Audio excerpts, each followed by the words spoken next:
This is a battle in the Scourge of Gold tournament between Diplomatt of the Wolf Clan and Øxbrodir. Diplomatt is commanding the Western Roman Empire. He has a flank consisting of Limitani bodyguards, the Equites Promoti, his general, which is a commander general. For his center line, he has a mix of Elite Palatina and Legio. Elite Palatina are kind of unique because they have a very good charge bonus and very good melee attack. 3 bronze for these guys, which makes their melee attack even better. More Elite Palatina. Then he has Limitani bodyguards and 2 Equites Promoti on the flanks. Equites Promoti throw javelins before the charge, and that makes them very, very useful indeed. Also good melee stats on these guys, good against enemy cavalry. He has 2 Ballistari and 2 more Equites Promoti. For Øxbrodir and the Franks, we have a front line consisting of Germanic spearmen. Royal Anstrutiones, sort of a hybrid between a tanky sword unit and a sword unit with a decent charge. They throw axes, which is devastating against infantry. For his cavalry, he has noble Germanic horsemen on each flank, 2 bronze chevrons. Then he has the Axe Heerban, Anstrutiones cavalry guard, Frankish general, very good melee cavalry, another Axe Heerban, then noble Germanic horse, and the Anstrutiones cavalry guard. For skirmishers, he has 2 Germanic archers, and that's his army. Very small, very elite in terms of infantry and cavalry. It must be an intimidating sight to be the Franks and see the superior numbers of the Western Romans on the opposite side of the field to them. They have the range to take care of the Ballistari, but the Roman infantry is going to be a tough nut to crack with this Frankish army. I like what he's doing in keeping his axes in reserve in the rear. Axe Heerban don't like getting charged, but if they can charge and get in, they can do a lot of damage with their armor piercing and their high melee attack. A concern with the Frankish army is that the Franks have the throwing axes are very inaccurate. They cause a lot of friendly fire potentially. So if, for example, these Anstrutiones engage the infantry of Diplomatt and the Axe Heerban supports, they can kill a lot of friendly troops, which is very bad. So Diplomatt again here going wide with his army. He can't afford to because he has the cavalry support, leaving a light holding force in the center here, and then he's going to fan out on the side to try to surround Øxbrodir. Øxbrodir starting to fire here at the Ballistari, already causing some casualties. The Ballistari are not in range to be able to fire at these Germanic archers, so they can potentially do a lot of damage. Here comes the cavalry, the Anstrutiones Royals.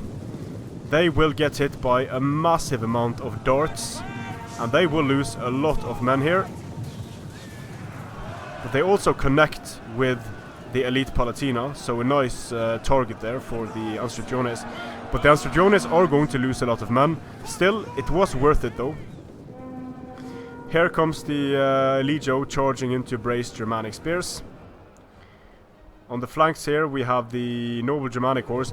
They just got a charge off against the Magister, but there is spear support close by. Here we have the Equites charging right into these noble Germanic horse.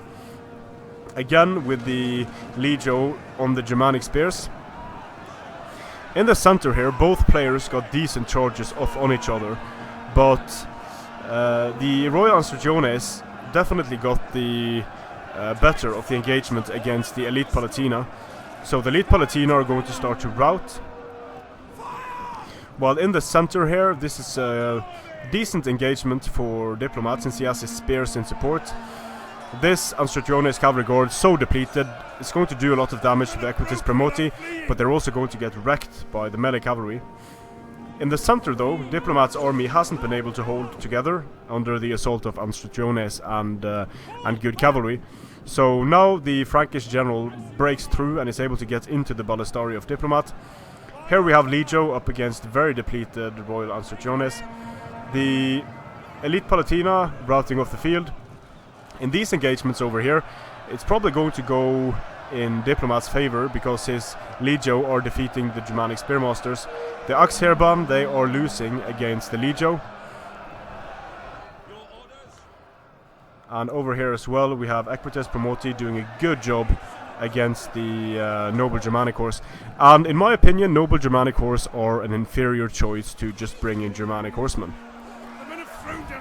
The Frankish general is getting fired upon. Not using flaming shots here is Diplomatt, but he is doing a lot of damage to the very cool sounds when the ballistari fire.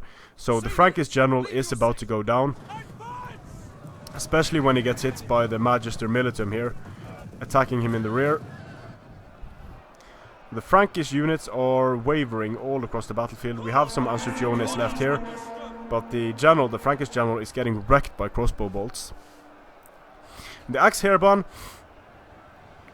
very expensive unit. I don't really see a place for it in the army, which is too bad because it's one of the iconic units for the Franks. The general is dead, and now the Frankish units, are going to start wavering and routing. So the Ansurciones, they are getting some kills here, but too little, too late. The rest of the Frankish army got overwhelmed by the Western Roman assault. We have gained the upper hand. So now it's just a matter of breaking up these small engagements. Smashing in with the cavalry is Diplomatt, and Øxbrodir's army is off the field. So we have, let's see, do we have any units left? Yeah, we have the Ansurciones, but they are going to get wrecked. So let's have a look at the kills here. Very nice job done again by Diplomatt's cavalry. The infantry does a reasonable job.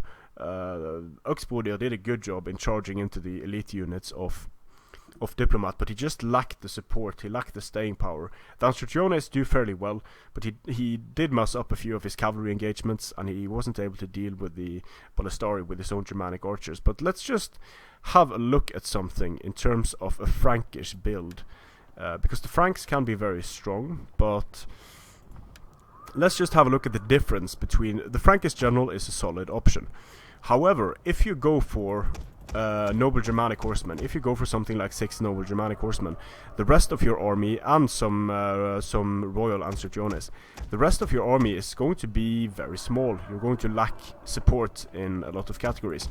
So what you can potentially do is go for much cheaper choice, and a very strong choice in the form of the Germanic Horsemen. So if you go for 6 Germanic Horsemen, for example, and if you, instead of bringing the elite swords or the hairband, if you bring the Noble Germanic swords instead, just look at how much you have left now to support your army with. And these Germanic swords are not great charging, but they can be used in shield wall in order to hold the enemy. And now you have funds left for some additional Frankish lancers, and you can also bring some Germanic archers if you want some long-range fire support. So you can do a lot of cool things with the Franks. But I think it's a good idea to go a bit cheaper on the cavalry and not bring the noble Germanics. Just bring the Germanic horsemen, and also these elite sword hairband and the Ansurciones. You can bring maybe 1 or 2.